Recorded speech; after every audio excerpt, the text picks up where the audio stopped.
They forced me to take off my clothes and said it was just a game, but in the end, they still shot my son dead. All of this happened because I let strangers into my home. That morning, a boy who claimed to be our neighbor came over to borrow some eggs. I was friendly and went to the fridge to get him a few, but as he was leaving, he deliberately dropped and smashed them. I had no choice but to give him more. When I went to find a container to pack them properly, he dropped my phone into the sink. It got soaked and completely ruined. I told him I wasn't happy about it and asked him to leave immediately. While I was still in the kitchen, I heard a dog barking outside. When I went out, I saw another young man had shown up. Out of politeness, I hinted that they should leave quickly, but instead, he started examining my husband's golf clubs. Then he just picked one up and walked out with it. What I never expected was that he used it to beat our dog. My son, who was far away by the river, could hear the dog's screams. Soon after, my husband came home. I was already furious and told him to get them to leave immediately. My husband even handed them more eggs, just trying to get them to go. That's when one of the young men suddenly said something.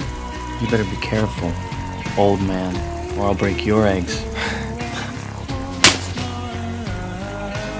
But before he could finish, the other one grabbed the golf club next to him and smashed it hard against my husband's leg. That was when they stopped pretending. They said they wanted to play a game with us, a game where they bet our entire family wouldn't survive the next 12 hours. From that moment on, the game began. First, they tied my husband to a chair. Then they rolled a golf ball to his feet and told him to guess why it hadn't been hit away. Following their clues, I eventually went outside and found our dog, already dead, hidden in the car. We were completely broken, but no matter how much we begged, they didn't care. In fact, they found it entertaining. They put a couch cushion over my son's head and forced me to strip naked. I had no choice but to obey.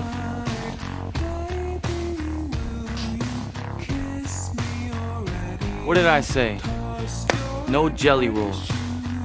They trampled all over our dignity. When they weren't paying attention, we managed to hold them off for a moment and told our son to run. We told him to go next door and get help, but when he got there, he found the entire neighbor's family had already been killed. The house was covered in blood. Before he could even process what he was seeing, they found him. They dragged him back to the villa. They said his escape had ruined their game and taken away their fun. So right in front of us, they shot him without hesitation. His blood splattered across the walls and the television. We completely fell apart, but they just said the game wasn't over yet. Then they started another one, a counting game. They used my age as the final number. When the number 35 landed on my husband, they made me choose an object to kill him with. I lost my mind completely. I begged them to let him go, over and over again, but they didn't even flinch. They shot him dead anyway. After that, they dragged me down to the river and took a boat out to the middle of the lake. Ciao, Bella.